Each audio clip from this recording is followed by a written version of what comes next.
The true message of Jesus, as a title implies that there is a false message out there. And for us to determine what in fact is the true message, we must look at the evidences, the authentic and reliable evidences that can support any claim to be the true message of Jesus.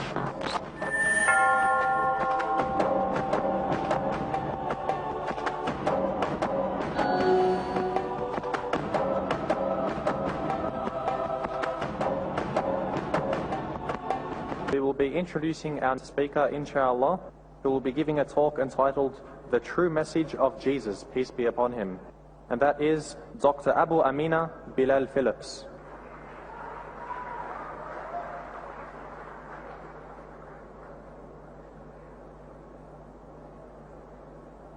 Just a bit of a background on Brother Abu Amina. He was born in Jamaica in the West Indies, and he grew up in Canada, where he accepted Islam in the year 1972. He completed a BA from the College of Islamic Disciplines in the Usuluddin at the Islamic University of Medina in 1979, and an MA in Islamic Theology in 1985 at the University of Riyadh, the College of Education. In 1994, he completed a PhD in Islamic Theology in the Department of Islamic Studies at the University of Wales. From 1994 to 2001, Dr. Bilal founded and directed the Islamic Information Center in Dubai, UAE, and the Foreign Literature Department of Dar al-Fatah Islamic Press in Sharjah, UAE. In the year 2001, Dr. Bilal established the Islamic Online University, the first accredited Islamic university on the internet. He was a professor of Arabic and Islamic studies at the American University in Dubai and University of Ajman, UAE, a lecturer and director of Da'wah and Education at the Qatar Guest Center in Doha, Qatar, and is currently the Dean of the Islamic Studies Academy in Doha. So I'll present, inshallah, Dr. Abu Amina Bilal Phillips to give his talk entitled The True Message of Jesus, peace be upon him. Alhamdulillah, wassalatu wassalamu ala Rasulillah. All praise due to Allah, and may Allah's peace and blessings be on the last messenger of Allah. The true message of Jesus, as a title implies that there is a false message out there. And for us to determine what in fact is the true message, we must look at the evidences, the authentic and reliable evidences that can support any claim to be the true message of Jesus. We need to examine what I may perceive as the false message and its evidence, as well as the evidence which I will present to support the truth. And for any Christian who truly wants to know what in fact did Jesus convey, who in fact was he, then I invite each and every one of you to put aside emotion, because emotions blind. One cannot see the realities when one is overcome by emotion.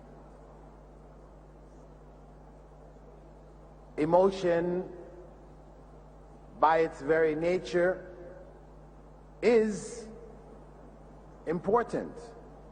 We are emotional beings. we love, we hate. But if emotions don't follow knowledge and they precede knowledge, then we end up loving and hating the wrong things. Often, not all times, but often enough, we end up loving and hating the wrong things. So I invite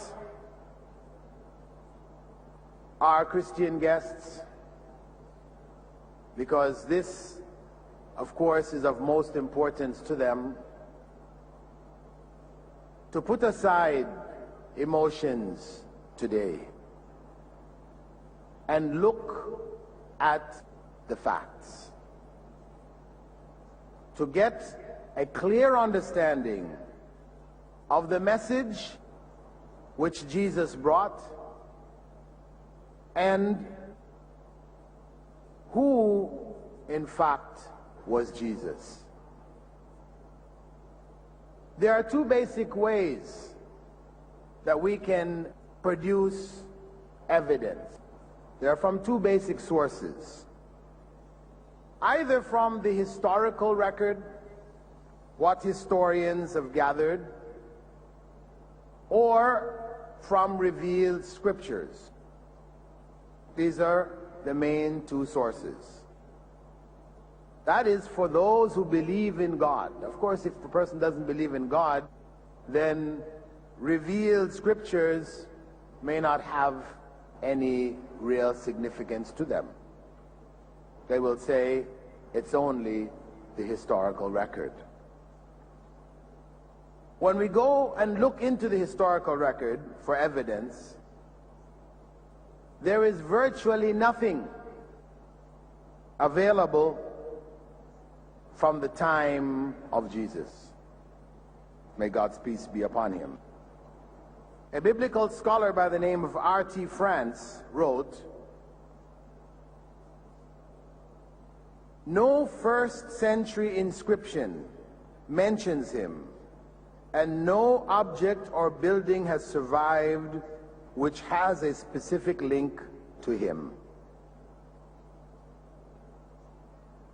In fact, the historical record is so absent of information concerning Jesus that there are among Western historians those who claim he never existed, that he was a fable, made up. So then, where do we go? To find out about Jesus, for those who believe in God, the only place left is the scriptural evidence. And the main two scriptures, revealed scriptures, of what are recognized as world religions, the main two scriptures are the Bible and the Quran, which speak about Jesus. These are the main two scriptures that we can look into to find evidence as to what was the message of Jesus and who was the person Jesus Christ. Now, if we start with the Bible, what we find from the evidence gathered by biblical scholars, not by Muslim scholars, but by biblical scholars researching the Bible, they have come to the conclusion that much of it is of doubtful authenticity. We find a group of scholars in the UK, theologians, university professors in theology, Christians, gathering a compilation of writings on Jesus into a text which was called The Myth of God Incarnate. It was edited by Professor John Hick. In it, in the preface, the compiler wrote, "It is accepted that the books of the Bible were written by a variety of human beings in a variety of circumstances and cannot be accorded a verbal divine authority." He wrote this after saying, in the 19th century, Western Christianity made two major new adjustments in response to important enlargements of human knowledge. The first was the acceptance of evolution, because there was a struggle between evolutionists, biologists, and the Christian church. And basically, the Christian church lost in the struggle. So the vast majority of Christians accept evolution. That was one major change. The second major change was that from the analysis over more than 200 years, it was concluded by their leading authorities that the Bible was not the Word of God. This is what this means. Cannot be accorded a verbal divine authority means it wasn't the Word of God. There were human beings who wrote it. They said here, in a variety of circumstances, at a variety of different points in time, by a variety of different individuals. That is the reality. In Newsweek magazine, some years back, in an article entitled, "O Lord, who wrote thy prayer?" O Lord, who wrote thy prayer? A group of theologians in the U.S., they, after analyzing, these are theologians from all of the major sects of Protestantism and Catholicism, they gathered together and they formed a group which they called the Jesus Seminary. The Jesus Seminary. And they wrote a text which they referred to as the 5 Gospels. In this text, they mentioned the well-known 4, and what they did was they color-coded the text into different colors. One color represented the text which they were certain or reasonably certain that Jesus actually said. Then the next level of color coding were texts which were possibly what Jesus said. Then what was highly unlikely that he said.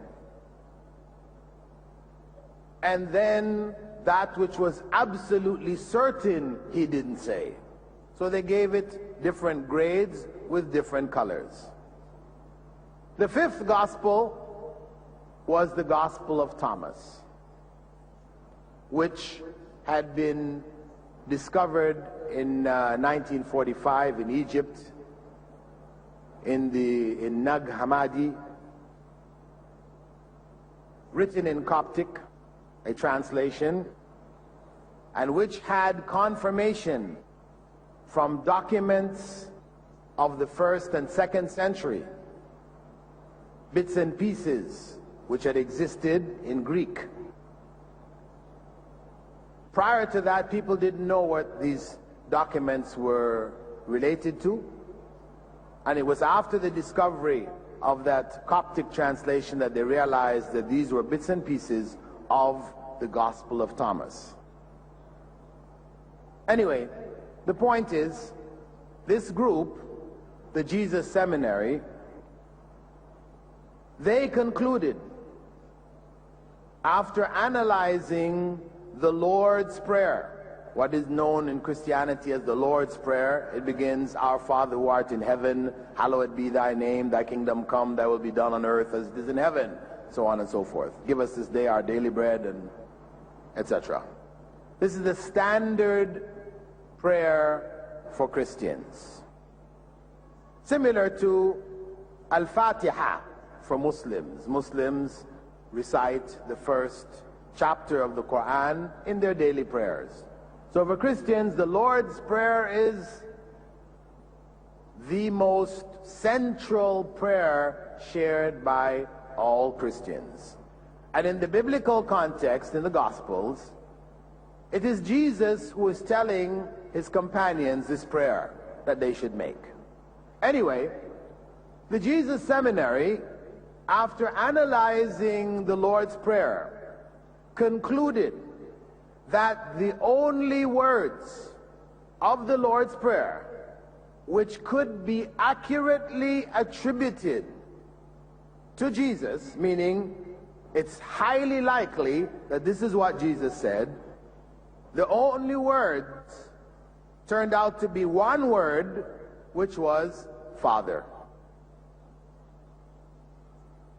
One word of the whole prayer, which Christians have been saying for centuries, believing that Jesus actually taught this. Now, the meaning of the Lord's Prayer is good. It has a good meaning. And actually, from the Islamic perspective, from Islam, there really isn't anything contradictory. Though the issue of God being the Father, human beings being his children, is something which one may raise objection to, unless it is used in a metaphorical context, and it's understood that that's how it was used anyway. So the meaning was fine, but the reality in terms of scriptural authenticity was that it couldn't be attributed to Jesus. And when you go through that text, the 5 Gospels, and look in the 4 Gospels as to what could be accurately attributed to Jesus, according to what they said, it would be enough to fill 1 column of a newspaper. You know, the newspaper, the average page is divided up into a series of columns. It would only be enough to fill a single column, a little more than a single column. Meaning that the vast majority of what is found in the Gospels cannot be accurately attributed to Jesus. The Gospels themselves, according to Dr. J.K. Elliott of the Department of Theology and Religious Studies at Leeds University in the UK, he stated in an article entitled "Checking the Bible's Roots," more than 5,000 manuscripts contain all or part of the New Testament in its original language. It has been estimated that no 2 agree in all particulars. It has been estimated that no 2 agree in all particulars. Meaning that you have 5,000 manuscripts, and from that 5,000, it is not possible to establish a single authoritative text. Not possible to establish a single authoritative text. As a result, and this is modern research, he wrote that in the latter part of the 80s. Modern research shows that the well-known Bibles that are in people's hands today, the King James Version being the most popular, this version, like all of the versions that came after it, relied only on a few manuscripts. They didn't use all of the manuscripts. They relied only on those which went along with church dogma. So, when, for example, it was decided that a revised version of the King James was to be made, the authors, scholars, Christian scholars who got together, they wrote in the introduction describing the King James Version, saying, "The discovery of many manuscripts more ancient than those upon which the King James Version was based made it manifest that these defects are so many and so serious as to call for revision of the English translation.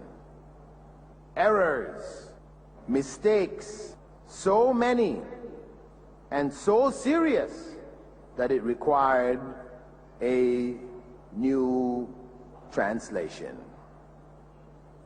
And in the process, what they did is they deleted texts and they added texts. And with each revision, they added more and deleted more.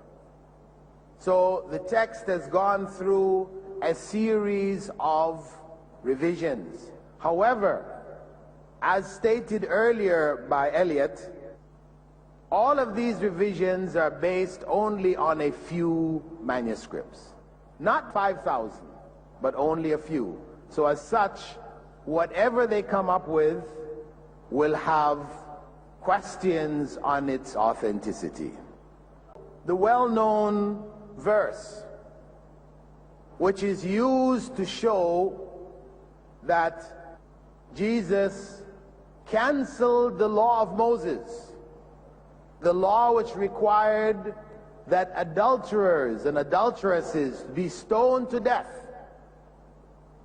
That when Jesus came across a woman who was to be stoned, he supposedly said, "Let him who is without sin among you be the first to throw a stone at her. Let him who is without sin amongst you be the first to throw a stone at her." So of course the people who were about to throw the stones, they all stopped, because of course they were all sinners. And this became the logic behind not punishing in this fashion, and later it became in any fashion, people who commit adultery.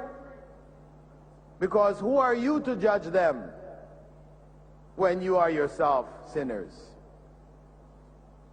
And then the finger could be pointed at the Muslims who still uphold the principle of stoning to death the adulterer, adulteress, that they are hateful individuals, spiteful, harsh individuals.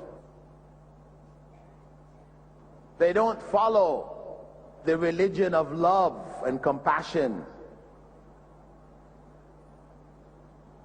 However, the fact of the matter is that this verse was among the verses deleted from the King James Version. Why? Because they said that it could not be found in any of the early manuscripts. It couldn't be found in any of the early manuscripts, meaning that it was interpolated, it was added by copyists later on to create this new religion which we now know as Christianity. Another verse which is pivotal in the Christian theology is the verse which supposedly addressed Trinity, where Jesus was supposed to have said, there are three that bear record in heaven: the Father, the Word, and the Holy Ghost. And these three are one. There are three that bear record in heaven: the Father, the Word, and the Holy Ghost. And these three are one. This was the evidence in the scripture, in the King James Version. It's still there. King James Version in 1 John 5, number 7. This verse is not contained in any Greek manuscript written earlier than the 15th century. When the first translation was made, it was added at that time. It cannot be found. It was in that same period that it was added into the Greek manuscripts of the Bible, or Aramaic manuscripts. It was added in the 15th century. Earlier than the 15th century, that verse, a pivotal verse for the Trinitarians, could not be found in any of the early manuscripts. Not in some, but in any. So, with that kind of background, one has to question the reliability of the Bible as evidence to determine what the message of Jesus was and who he was. Who was he? Furthermore, to add more fuel to the fire, when we look at the authors of the Old Testament as well as the New Testament, what we find, according to Christian sources that believe that the 5 books of Moses, first 5 books, referred to as the Pentateuch, and this is what is referred to as the Torah, that these 5 books could not have been written by Moses. For Orthodox Jews, they believe that these 5 books were written 974 generations before the creation of the world. They believe that the 5 books, first 5 books of Moses, was created 974 generations before the creation of the world. And God dictated it to Moses during the 40 days that he was on Mount Sinai. That is their belief. Well, from a Muslim perspective, the true Torah was in the Lawh al-Mahfuz, was already written in the heavens, like the Quran and all of the books of Revelation. And it was the Word of God, as was the Gospel, the Quran, and all of the books of Revelation. However, for Christian sources, they don't hold that belief. they believe that it was written by Moses. However, in the text itself, there are verses which indicate that this could not possibly have been written by Moses. In Deuteronomy 34, verses 5 to 8, it states there, "So Moses, the servant of the Lord, died there in the land of Moab, according to the word of the Lord. And he buried him in the valley of the land of Moab, opposite Beth Peor. But no man knows the place of his burial to this day. Moses was 120 years old when he died. His eye was not dim, nor his natural force abated. And the people of Israel wept for Moses in the plains of Moab 30 days. And then the days of weeping and mourning for Moses ended." Did Moses write those words? Absolutely not. It is inconceivable that he would have written those words.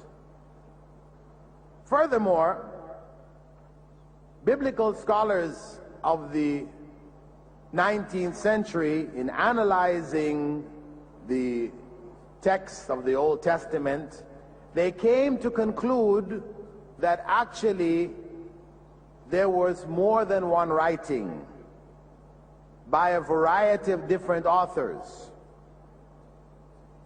Some of the documents they refer to as J, and some they refer to as E, because of the fact that Jehovah was used for God in one set of writings, and when these same writings were repeated, Elohim was used for God. So they could see there are two different authors here. And modern linguistic analysis by Professor Richard Friedman, he said that the 5 books of Moses are a mixture of Hebrew from the 9th, 8th, 7th, and 6th centuries before the time of Christ. Whereas, according to their calculations, Moses was alive in the 13th century before Christ, 700 years previous. So, big question marks. Furthermore, the other books of the Bible, like Judges, Ruth, 1 Samuel, 1 Kings, Esther, Job, Jonah, etc., all of these, the scholars say we don't know who the authors were. Furthermore, the Catholic Bible has an additional 7 books which the Protestant Bible rejects, calls it the Apocrypha. So the Old Testament has great question marks regarding it. And the Gospels themselves, the same. As I mentioned earlier, issues about manuscripts is sufficient to raise major doubts. Of course, the language of Jesus was Aramaic, according to the understanding of scholars, historians, etc., because it was the popular language at that period of time. And it remained actually the most popular language all the way up until the 7th century. And it was only with the spread of Islam that Aramaic was overshadowed by Arabic. The Aramaic-speaking peoples of the Middle East, whether in Turkey, Syria, Palestine, Jordan, Iraq, these people shifted their major language over into Arabic. Even the Talmuds of the Jews, the ancient Babylonian and Jerusalem Talmuds, are both written in Aramaic. So it's well known. This was the language of Jesus. However, the oldest of the gospel documents are written in what language? They're written in Greek. Greek, which later became the dominant language of Greece and in knowledgeable people of Rome and parts of Turkey, etc. Those who are converting to Christianity, as promoted by Paul, were from Greek-speaking backgrounds. So Greek became the dominant language of Christians from the first century onwards. So who then wrote the Gospels? With regards to Mark, he is not mentioned among the disciples of Jesus in the first place. Nobody really knows who he is. Some said he was a Christian author. Some said he was a scribe and companion of Paul. Some said a variety of other things. Anyway, point is, who Mark was, God alone knows. And when you go to the other Gospels, which are named after disciples, Matthew, Luke, and John, these three other Gospels, Matthew, Luke, and John, though named after disciples, Christian scholars admit openly that these were written not by the disciples, but by others who used these names in order to promote these books in the early centuries. It's not surprising that when one goes into the texts, after seeing this level of inauthenticity, that the texts of both the Old Testament and the New Testament are filled with errors, among the Gospels in particular, filled with contradictions, where in one chapter of the Bible it says one thing, another chapter says another thing. One Gospel says one thing, another Gospel says another thing.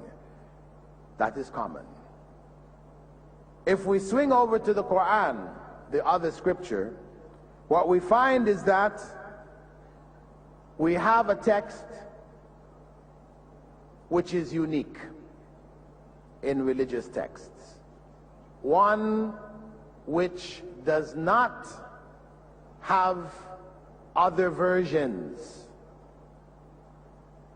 Research done on manuscripts gathered, over 42,000 manuscripts were gathered in the University of Munich in Germany. The Germans were the leading Orientalists studying Islamic or Muslim manuscripts and writings back in the 1800s and early 1900s. So they gathered over 42,000 manuscripts, collated them, analyzed them, and came to the conclusion that they are from one single text. They did find a few copying mistakes, but there were few and far between. And they didn't imply or indicate a different text. This is the Quran.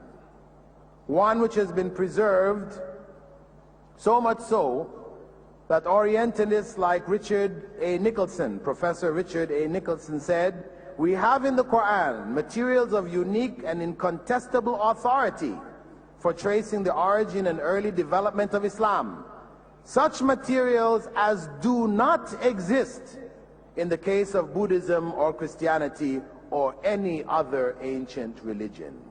And many such statements, similar statements from Western authorities. So, onto the person of Jesus. Who was he? According to the Quran, he was a messenger of Allah.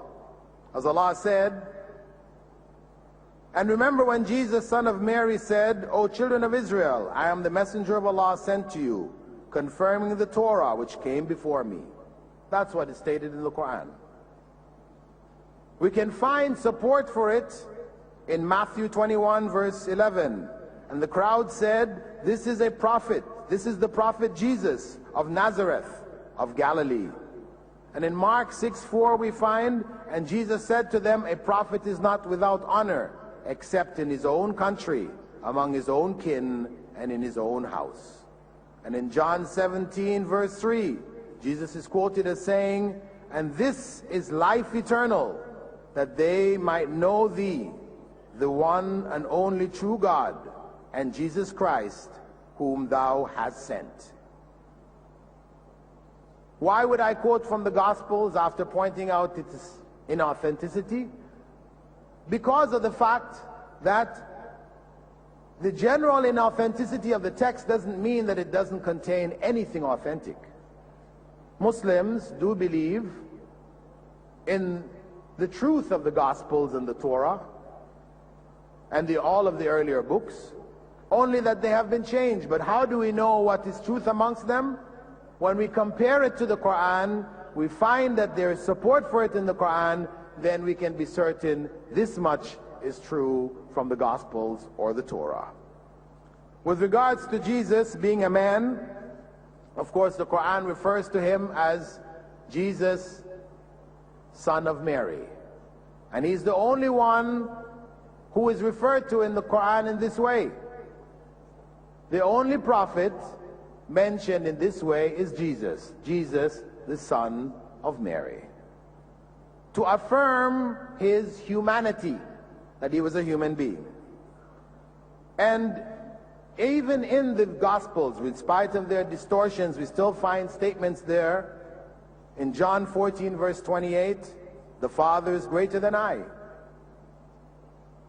In John 20 verse 17, I ascend unto my Father and your Father, unto my God and your God. And we also find in Timothy, 1 Timothy 2 verse 5, for there is one God and one mediator between God and men, the man Jesus Christ. The man Jesus Christ. So that is who Jesus was. He was a man and a messenger of God. As regards his immaculate conception, that he was born without a father, that is affirmed in the Quran in far more detailed evidences than in the Bible itself. However, Jesus performed miracles which led those who look back at his miracles and consider him to be God, it led them to conclude that these were evidences of him being God. However, virtually every one of the miracles attributed to Jesus can be found done by prophets of the Old Testament. And the various statements attributed to Jesus, like that found in the book of Revelations, verse 8, I am Alpha and Omega, the beginning and ending, saith the Lord, which is and which was and which is to come, the Almighty. Such statements, Christian scholars have corrected themselves, confirming that this was not the statement of Jesus, but of God. And other statements attributed to Jesus where they indicate that he existed before being in this world, like Jesus said unto them, verily, verily I say unto you, before Abraham was, I am. We can find similar statements found in the Old Testament as in Proverbs, where Prophet Solomon says, ages ago I was set up at the first, before the beginning of the earth. So these type of metaphorical statements cannot be used as evidence that Jesus was God. Even the phrase Son of God, which Jesus never uses to describe himself, and others use it, we find this term used to describe many of the prophets of the Old Testament, and even Adam is mentioned in the Gospels as the Son of God. Other statements like Jesus being one with the Father, being in the Father, he said the same thing to his followers, that as I am in the Father, you are in me. So if being in the Father meant he and the Father were one, then it meant that his disciples were also one with him and with God.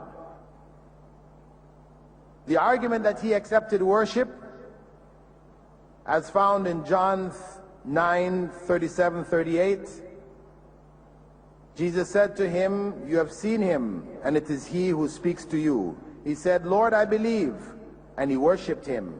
This is the one verse which may be used to argue that people around Jesus worshipped him, or at least that individual did, and Jesus accepted it.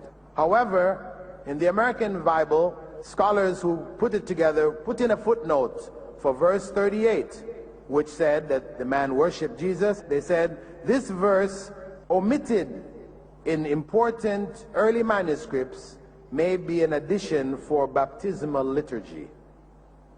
Its origin is not from the early manuscripts. And other statements like "in the beginning was the Word," found in John, these are not actually statements of Jesus, which scholars themselves admit. So, if we move on to the message of Jesus, what was Jesus' message? We have to say that fundamentally his message was one of submission. As is recorded in Matthew 7:22, "Not everyone who says to me, 'Lord, Lord,' shall enter the kingdom of heaven, but he who does the will of my Father in heaven." He who does the will of my Father in heaven. Also you can find in John 5 verse 30, "I can do nothing of my own authority. As I hear, I judge. And my judgment is just, because I seek not my own will, but the will of him who sent me." So the essence of what Jesus claimed as his message, what he was conveying to people, was submission to the will of God, which indicates that that message was none other than Islam, because Islam means submission to the will of God. And Jesus affirmed the law of Moses. He didn't change it. He didn't break it. And he said, as recorded in Matthew 19 verses 16 and 17, "But if you want to enter into life, keep the commandments." And in Matthew 5:19, "Whoever therefore breaks one of the least of these commandments and teaches men to do so shall be called least in the kingdom of heaven." In Matthew 5:17 and 18, "Think not that I come to abolish the law and the way of the prophets. I have not come to abolish them, but to fulfill them." And in Romans 7:6, we find the opposite stated by Paul. "But now we are discharged from the law, dead to that which held us captive, so that we serve not under the old written code, but in the new life of the Spirit." This was Paul's claim. He abolished the law. He claimed a new dispensation, the New Testament. Jesus affirmed the Old Testament, meaning the message which was brought by all of the prophets of God. And Jesus, in his various statements and his practices, reaffirmed the oneness of God. He worshipped. He prayed. This demonstrated to his companions that there was God, and there was one God. And when he was asked about the kingdoms of this world and tempted by the devil, he said, "It is written, you shall worship the Lord your God, and him only shall you serve." That's in Luke 3 verse 8. And he prophesied the coming of Muhammad sallallahu alaihi wasallam. He said, "Nevertheless, I tell you the truth. It is to your advantage that I go away. For if I do not go away, the counselor will not come to you. But if I go, I will send him to you." The counselor, Christians commonly take to mean the Holy Spirit, but obviously this couldn't be that here, because they believe that the Holy Spirit was present in the world in the time of Jesus, whereas Jesus is saying that the counselor won't come unless I leave. So obviously he was talking about one to come after him. And in the end, to conclude, When we look at the way of Jesus, we find that his way is the same as that taught in the Quran, the way of all of the prophets. That way begins on a physical level with circumcision. Jesus was circumcised on the 8th day, Luke 2:21. The idea that God was circumcised on the 8th day is ludicrous. But circumcision is a part of the covenant with God. And Jesus didn't eat pork, nor blood, nor did he drink alcohol. Even the verse where he was supposed to have turned alcohol into wine, scholars doubt its authenticity as it's found only in the Gospel of John. The other 3 Gospels don't contain it.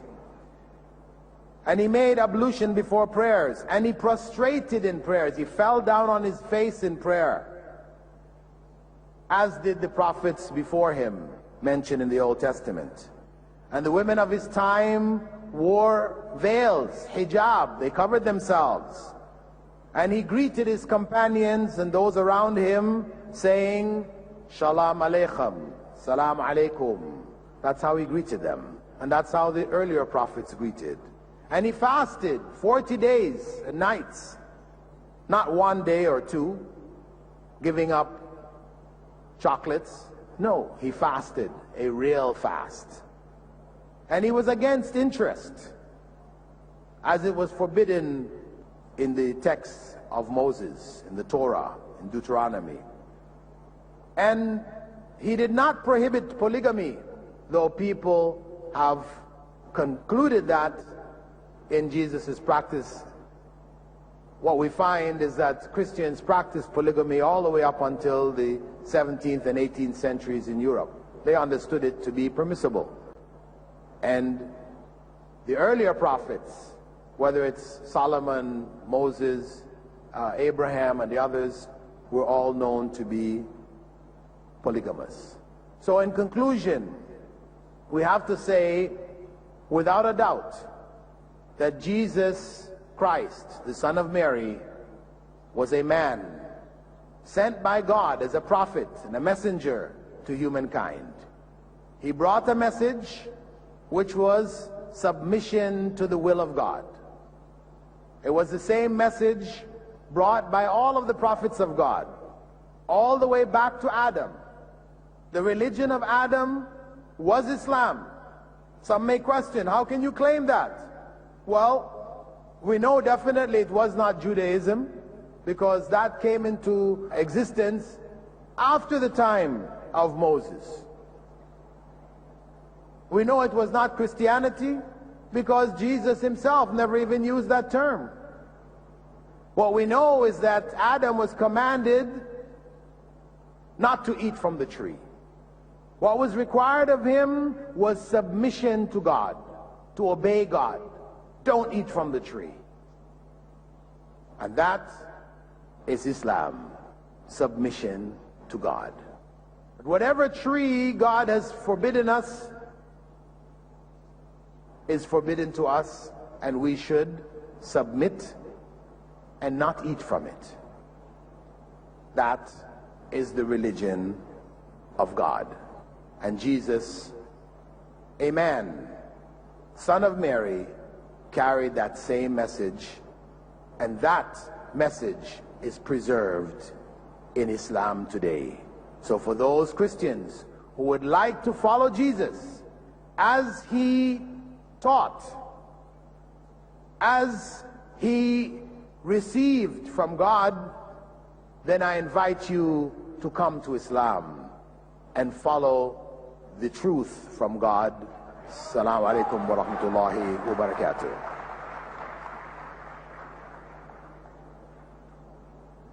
Jazakallahu khaira, Dr. Abu Amin Bilal Phillips. Inshallah, we have some time for question and answers, and just a quick run through again of the rules.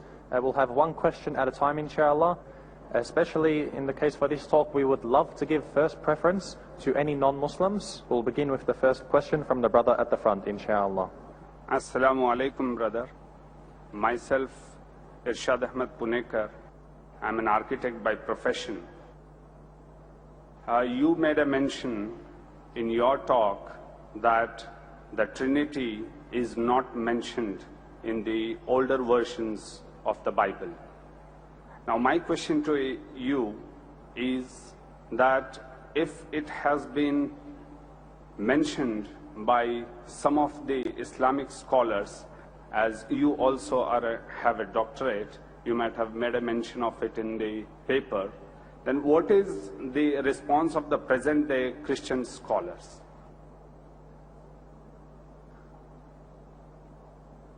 The response of Christian scholars regarding the divinity of Jesus, because when we're talking about Trinity, that is an essential aspect of it, is that Jesus himself didn't know that he was God. And that is why he didn't mention it and tell people that he was God. This was only realized after the resurrection. This is how they explain away the fact that Jesus did not address this issue nor call people to accepting him as God incarnate. Okay? So we'll have the next question from the second mic. Assalamu alaikum, brother Bilal Phillips. Myself is Muhammad Javed Ahmad. My question is that we all know that the Prophet Muhammad sallallahu alaihi wasallam is the last messenger. Then what's the needs to Jesus to come back? If it is the Muhammad Mustafa sallallahu alaihi wasallam is the last messenger and Quran has confirmed it, it is sufficient. Then what is the need to come back the Jesus? Okay, the issue of the second return, or the return of Jesus, second coming of Jesus into the world, which is a part of Muslim belief. This is the completion of Jesus' life cycle.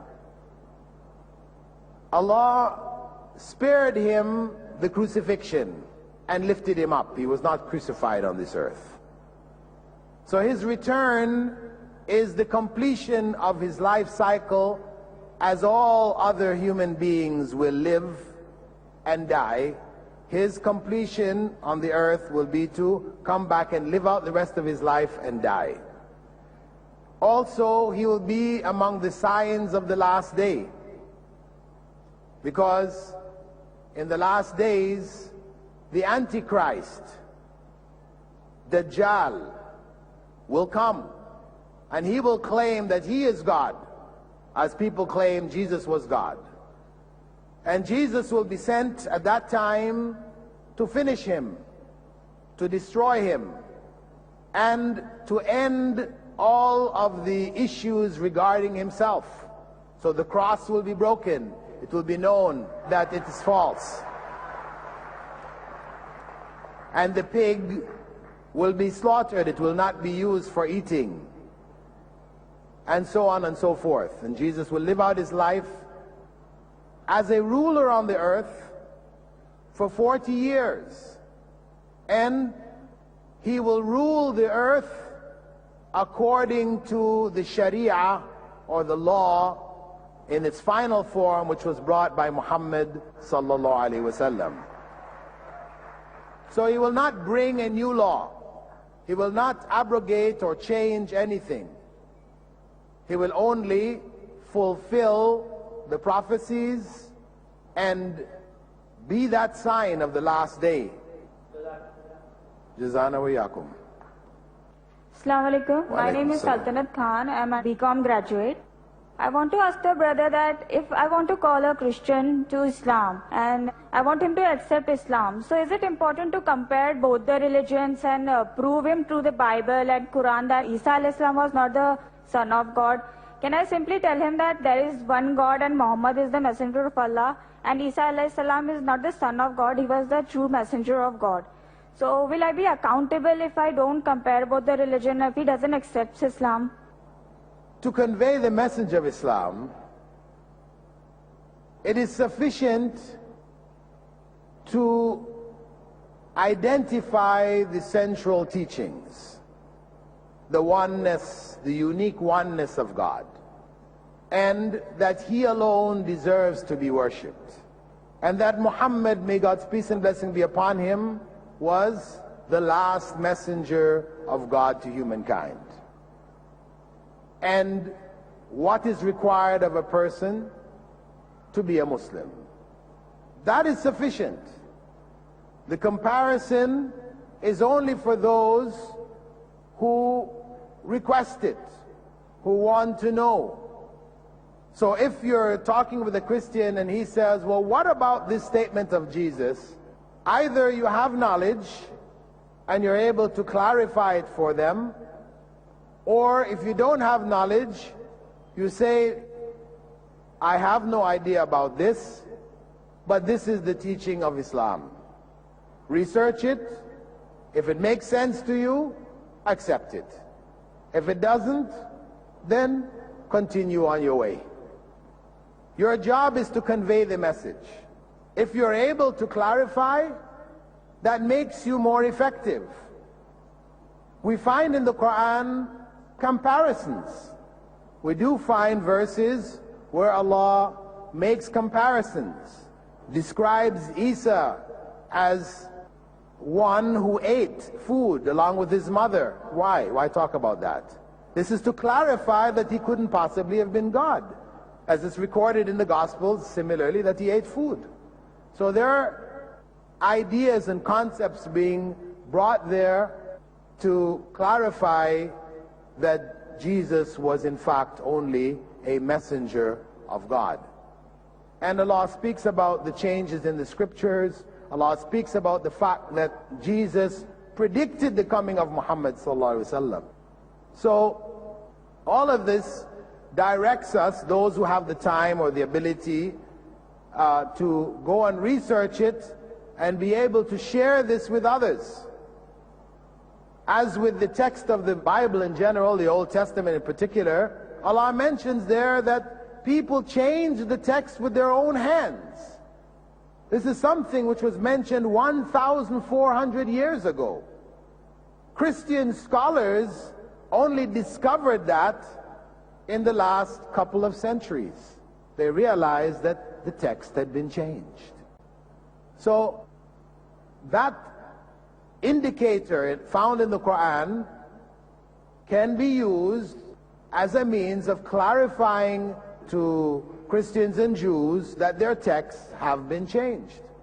So we use it that way. If we have sufficient knowledge, we have sufficient information to share it with others.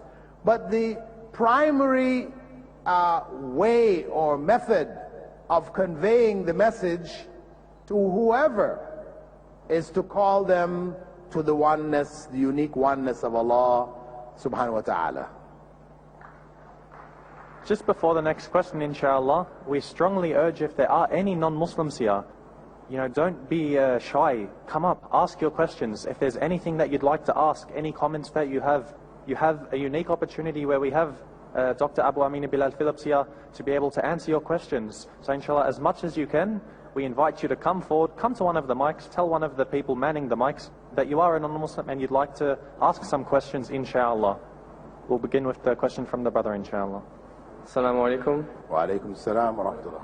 My name is Ludovic Bonilla. I am from France and I am traveling in India. And my question is about Joseph in Christianity. Well, I read the surah and the verses about Isa, and there is nothing about this man who is a pillar of the Christianity. I mean, Joseph, who was the husband of Maria.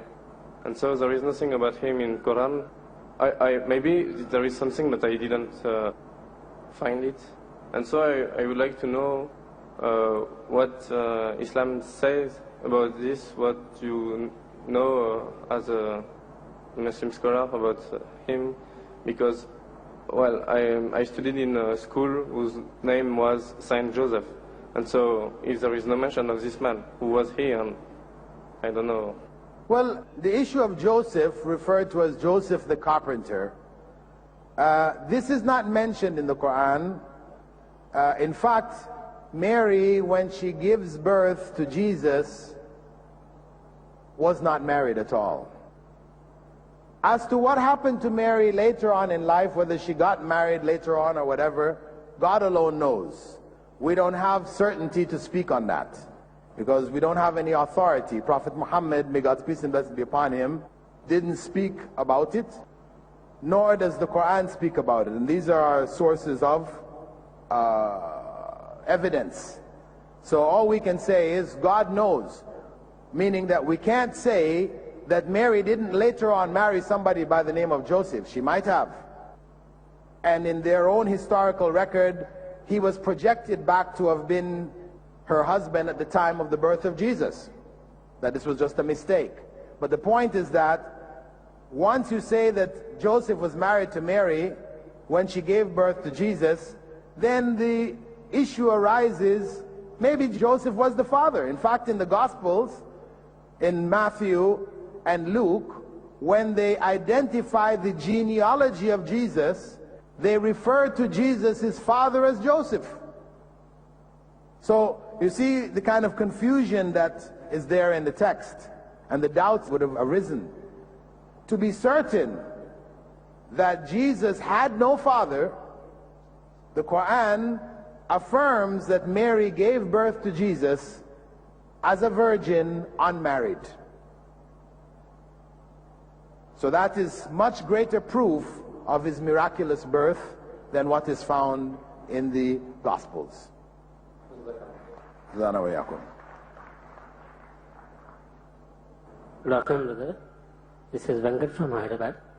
My question to you, in the book of Genesis, chapter number 17, Abraham see the Lord into three. Could you please give me the opinion on this? Well, you're not quoting a verse. It may be. You're just making a statement. Yes. I, in my reading of Genesis, never came across that statement.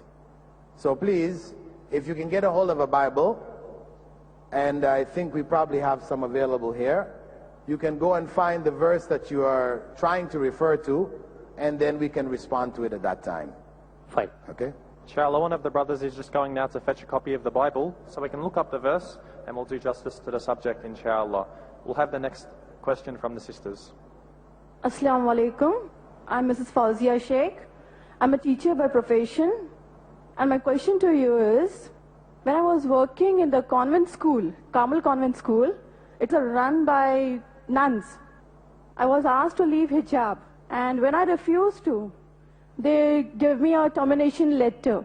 And the other teacher, who was a Muslim, she was also given a termination letter. And then when I went to another school for an interview, I was not allowed for the interview as I was wearing hijab. So what should the Muslims do on such occasions? And when the children are studying in convent schools or any English medium school, they are asked to say the hymns on Jesus. So is it shirk? Well, you've asked two questions. Applying for a job in a convent school or working in a convent school where they have a particular dress code, what can you do? If they have a dress code and you've agreed to work with them, then you have to go according to their rules. If you want to argue with them, well, that Mary Magdalene and the other women around Jesus all wore hijab like you did, you can argue, but still, what is that going to do? Right? Mother Teresa or any of the other nuns are all wearing hijab. But if they say that the rule is this, then you're obliged to follow the rule. Similarly, children that go to Christian schools where they're required to sing hymns which may involve deification of Jesus, etc. Of course, this is against the Islamic religion. We have to question those parents who have put their children in such schools, because they are threatening their faith. Of course, God may not hold the children accountable, because this is the action of their parents, and their parents will be held accountable. And I can only advise that Muslims should make a greater effort to develop alternative schools where their religious principles and beliefs can be upheld for the children, so that their children will not be exposed to teachings which go against Islam and which may in the future affect their faith. The first question that I asked, there was no dress code for the teachers. It was only for the nuns. Teachers were allowed to come in the civil. But there was a dress code, sister, because she told you can't wear it. So that was the dress code. No, I was wearing a hijab. I know, and she told you can't wear it. You're firing it because she's firing you because of you wearing it. So they have established their dress code. Whether the code was established at the moment when they fired you, or whether it was established before, that's irrelevant. The point is that they are in authority, they're able to do it. If you're able to, in America, for example, if you were fired for wearing a hijab, you could bring a case to the courts and they would have to pay a major penalty, because firing you for wearing your religious requirements is illegal. But in India, I don't know. I cannot speak of what the law will do to protect you or to cover for you.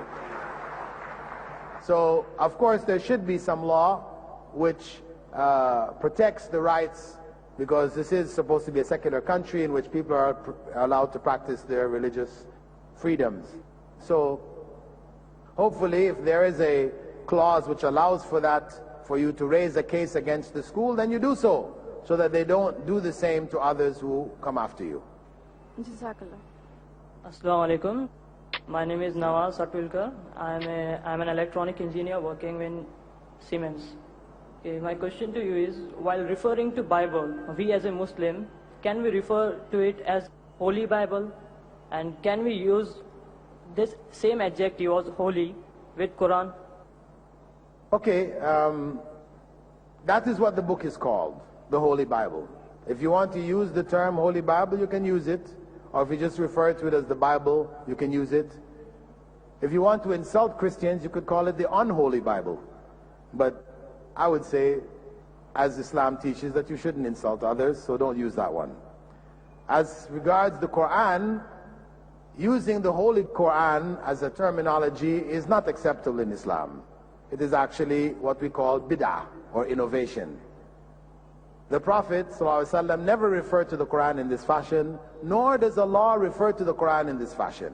Allah calls it Al-Quran Al-Azim, the magnificent Quran, Al-Quran Al-Kareem, the noble Quran, and so on and so forth. It is described it in many ways, but it never referred to it as the Holy Quran. So we would have to say that this is something which people are importing from Christianity and modifying Islamic terminology accordingly, and that is not correct. However, if somebody said to you, what is your holy book? You are a Muslim. What is your holy book? You say it's the Quran. That's okay. Holy meaning sacred.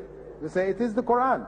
But to give it the title, to call it the Holy Quran, this we don't have the authority to do, and this is incorrect. Okay? Assalamu alaikum, brother Bilal Phillips. My name is Manzoor Ansari and I'm an engineer. My question to you is, you said that statements attributed to Jesus can only fill a column of a page, and Torah was also written centuries after Moses, peace be upon him. So we use a lot of prophecies from the Bible itself, from the Old Testament as well as the New Testament, to prove the prophethood of Prophet Sallallahu Alaihi Wasallam. So how can we use these prophecies which are written after centuries after Jesus and Moses to authenticate the prophethood of Prophet Muhammad Sallallahu Alaihi Wasallam? What is the authenticity of these prophecies?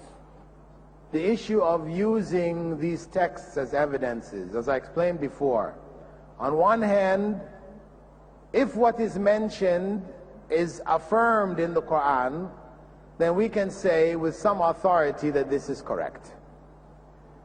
We do believe that in what is called the Torah today, in spite of its rewriting, etc., interpolations, changes, etc., all of this, along with the Gospels, that there is a portion of truth in it. We're not saying that it's all false. But how do we know what portion of truth is in it? it obviously is the portion which is affirmed by the Quran. So we use the Quran as the quality control for determining what is acceptable and authentic from both of these texts. Inshallah, we'll have the last question now. We have a non-Muslim brother at the front mic, so please ask your question. My name is Venkatesan, and I'm from a Hindu background, and I've been exposed to Christian faith, and I have come back to Hinduism. So I am sufficiently familiar with New Testament. So actually, the basic idea is, God is just, God is merciful. How he balances? Does he has to suffer? The whole New Testament tries to show that the suffering of the cross is a basis of grace. So my question is, why God will risk eternal well-being of many on a historical event and its theological interpretation? Well, that question needs to be asked to a Christian scholar or priest, because we agree with you that the suffering which is supposed to have been undergone by Jesus, that this in no way could be a means for salvation for the rest of the world and their sins. One person, his repentance or his suffering punishment cannot alleviate others. Each person is responsible for his or her sin, and they have to answer to God. And what happens in their own life, that is a result of what they have done, what they have intended, etc. So we are in agreement with you that each person is responsible for his own sin. God did not send his Son into this world to die for the sins of the people of this world. We don't believe in that concept. Nor do we believe that God becomes a man, because this is the critical point also, that God is God and man is man. God is the creator, and the creator does not become his creation. If the creator becomes his creation, then he is in need of a creator. So this is the concept, the pure concept of God is that he and only he is the creator without beginning and end. To become a man is to be created, is to come into existence when you were not in existence, and to die. To be born and to die, these are the attributes of human beings. So from the Islamic perspective, we have no God-men, no avatars. God does not become his creation. So I think that's an important point that you need to take, out of this type of gathering, what we have been saying with regards to the true understanding of who God is and who we are. So actually, if you take Rig Veda, if I'm arguing with a perspective, there is no avatars, there is no ideal worship. The question is, if Rig Veda is preserved and Quran is preserved, we have to compare these two. There is no avatar from Rig Veda and you can't have any ideal worship. It rejects all popular notions of Hinduism. So how you know Rig Veda has been tampered? It is actually between Rig Veda and Quran. So there is no avatars concept from Rig Veda. Well, I'm sure that if you go to the historical record for the Rig Veda, when was it first written down? See, there are debates about it, but we have the content. No, but I'm saying, when was it first written down? See, Western scholars say that it may be 5,000 years back, currently. Earlier they used to say 2,000 years back. Now they are shifting the dates. Yes, okay. So this is telling you that the writing of the Rig Veda is uncertain when it was written. How many times was it written? Who wrote it exactly? Who conveyed it? So you still have, if we look at neutral historians analyzing the origins of the Rig Veda, I'm sure they will admit that it in no way can be compared with the Quran in terms of authenticity and certainty of origin. Sir, I agree on this point. So from Quran, I can get a lot of clarification about Jesus. But from Quran, I'm not able to get so much clarification into Vedas. Well, if it were important for you to get clarification about the Vedas, then it would have been in the Quran. The Vedas, like earlier books which were sent many thousands, tens of thousands of years before, God speaks about them in general in the Quran, that prophets and messengers were sent to all nations on the earth, and they brought the same message. Now what has happened is that in time that message became distorted. And I'm sure from your own research you can see the difference between what is in the early books of Hinduism and what is in the practice of the people today, and what people are teaching today. There's much change has taken place. So the point is that because the final message came with Muhammad, may God's peace and blessing be upon him, it was no longer necessary to go to the earlier books. Prior to the coming of the Quran, then people had to go to whatever was available to get whatever understanding they could. But with the coming of the Quran, the essential message which God gave to all of the prophets, those who wrote and their writings ended up in the Rig Veda or in other books, etc., all that was written, the truth of it all, is found in the Quran. So it is enough for you to accept the one true God and to serve Him only, and to worship Him alone, and to follow the teachings as authentically preserved in Islam and be on the path to paradise.